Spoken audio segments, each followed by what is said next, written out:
કેમ છો મિત્રો? ગઈકાલે આપણે શ્રીમદ ભાગવત ગીતાના 18 અધ્યાયનું પઠન પૂર્ણ કર્યું. આપે મને સાંભળ્યો એ બદલ આપનો ખૂબ ખૂબ આભાર. હવે આજે આપણે હનુમાન ચાલીસાનો ગુજરાતીમાં અનુવાદ કરવાના છીએ. તો પ્રશ્ન થાય કે શા માટે, શું જરૂરત છે? તો મારું એવું માનવું છે કે જે શબ્દો આપણે બોલીએ તેને પૂરેપૂરો અર્થ આપણને ખબર પડે તો આપણે ભાવનાત્મક રીતે તે શબ્દોથી જોડાઈ શકીએ, મનના ઊંડાણમાં તેની છાપ લઈ જઈ શકીએ અને આપણી શ્રદ્ધાને એક ઉચ્ચ કક્ષાએ લઈ જઈ શકાય. બસ આ જ કારણથી અનેક લોકોને ઉપયોગી થાય તેવો મારો નિસ્વાર્થ પ્રયાસ છે.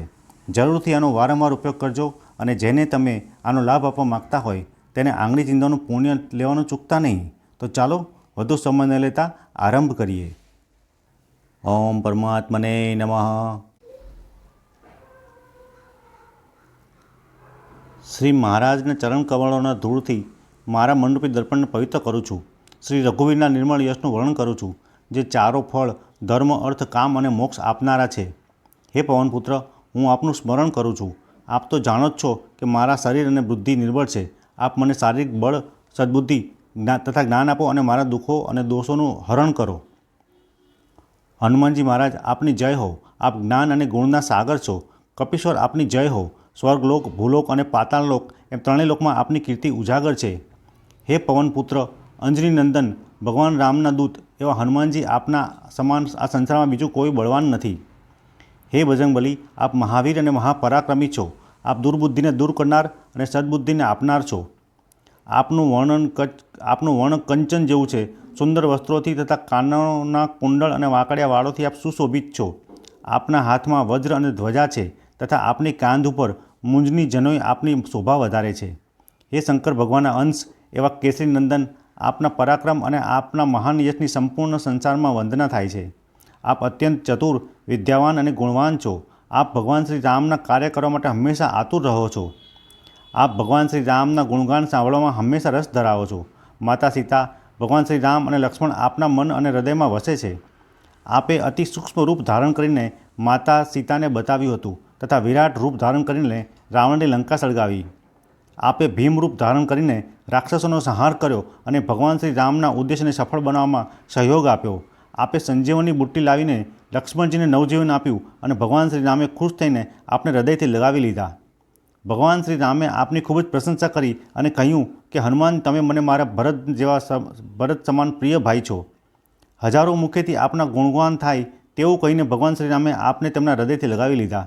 સનકાદિક ઋષિઓ, બ્રહ્માજી, નારદ મુનિ, માતા શારદા તથા અન્ય દેવી દેવતાઓ પણ આપના ગુણગાન કરે છે. યમરાજ, કુબેર તથા બધી દિશાઓના રક્ષક આપનું વર્ણન કરી શકતા નથી, તો પૃથ્વી પરના કવિઓ અને વિદ્વાનો આપનું વર્ણન ક્યાંથી કરી શકવાના હતા? આપે કપિરાજ, સુગ્રીવ પર ભગવાન રામ સાથે મેળાપ કરાવીને ઉપકાર કર્યો છે અને તેમને રાજાનું પદ અપાવ્યું છે. તમારા મંત્રનું પાલન કરીને વિભીષણને લંકાનું રાજપાટ મળ્યું, જે સમગ્ર વિશ્વ જાણે છે. જે સૂર્ય હજારો યોજન દૂર છે, જ્યાં પહોંચવામાં હજારો યુગ લાગે છે, તે સૂર્યને આપ ફળ સમજીને ગળી ગયા હતા. આપે ભગવાન શ્રી રામ દ્વારા આપવામાં આવેલી વીંટી મુખમાં રાખીને સમુદ્રને પાર કર્યો હતો. આપના માટે આમ આખો સમુદ્ર ઓળંગવો એ કોઈ આશ્ચર્યની વાત નથી. સંસારમાં જે કાર્ય કઠિન છે તે કાર્ય આપની કૃપાથી સરળ બની જાય છે. આપ ભગવાન શ્રી રામચંદ્રજીના મહેલના દ્વારપાલ છો. આપની આજ્ઞા વિના કોઈ અંદર પ્રવેશી શકતું નથી.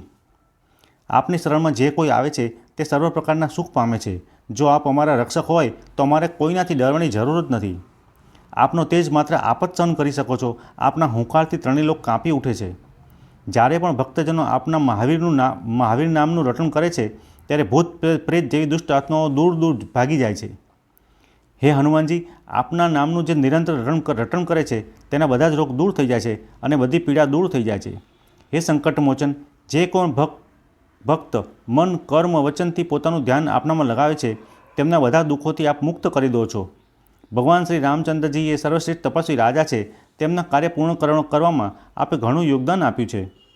આપની સમક્ષ જો કોઈ અભિલાષા કે આશા લઈને આવે છે તો તેને તેનું ફળ અવશ્ય મળે જ છે. જે ફળ પ્રાપ્તિની કલ્પના પણ ન કરી હોય તે આપની કૃપાથી પૂર્ણ થાય છે. આપનો યશ ચારો યુગો, સતયુગ, ત્રેતાયુગ, દ્વાપરયુગ, કળિયુગમાં પ્રસિદ્ધ છે. સમગ્ર વિશ્વ આપના કીર્તિથી જાણકાર છે. આપ સાધુ સંતોના રક્ષક છો તથા દુર્જનો અને રાક્ષસોના સર્વનાશ કરનારા છો. આપ ભગવાન શ્રી રામના પ્રિય છો. સીતા માતા દ્વારા આપવામાં આવેલા વરદાન મુજબ આપના કોઈપણ ભક્તને 8 સિદ્ધિ અને 9 નિધિનું પ્રદાન કરી શકો છો. હે બજરંગબલી, આપ ભગવાન શ્રી રામની સેવા માટે સદાય તત્પર રહો છો, માટે આપની પાસે રામ નામ રૂપી ઔષધિ છે. આપના ભજન કરનાર ભક્તને ભગવાન શ્રી રામચંદ્રજીના દર્શન થાય છે અને તેના જન્મના દુઃખો દૂર થઈ જાય છે. આપના ભજનના પ્રભાવથી અંત સમયે રઘુનાથજીના ધામમાં જાય છે અને જો મૃત્યુલોકમાં જન્મે તો હરિભક્તિ પ્રસિદ્ધિ મળે છે. જે હનુમાનજીના ભક્ત સાચા મનથી આપની આરાધના કરે છે તો એના બધા પ્રકારના સુખ પ્રાપ્ત થાય છે અને તેના બીજા કોઈ દેવતાની પૂજા કરવાની આવશ્યકતા રહેતી નથી. સંકટમોચન હનુમાનજીનું જે સ્મરણ કરે છે તેને બધા સંકટ મટી જાય છે અને બધી પીડાઓથી છુટકારો મળે છે. હે હનુમાનજી, આપની સદા જય જયકાર હો. આપ મુજ પર શ્રી ગુરુદેવની સમાન કૃપા કરો.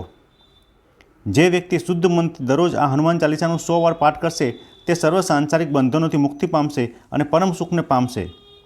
જે ભક્ત હનુમાન ચાલીસાનું નિત્ય પાઠ કરશે તેને ચોક્કસ સફળતા મળશે, જેના ગૌરીપતિ શંકર સાક્ષી છે. સંત શ્રી તુલસીદાસજી કહે છે કે હું હંમેશા શ્રી રામના દાસ છું, તેથી આપ હંમેશા એમના હૃદયમાં નિવાસ કરજો. હે પવનપુત્રો, આપ બધા સંકટોને હરનારા છો. આપ મંગલમૂર્તિ રૂપ છો. આપ શ્રી રામ, લક્ષ્મણ તથા શ્રી સીતા માતા સહિત અમારા હૃદયમાં પણ નિવાસ કરો.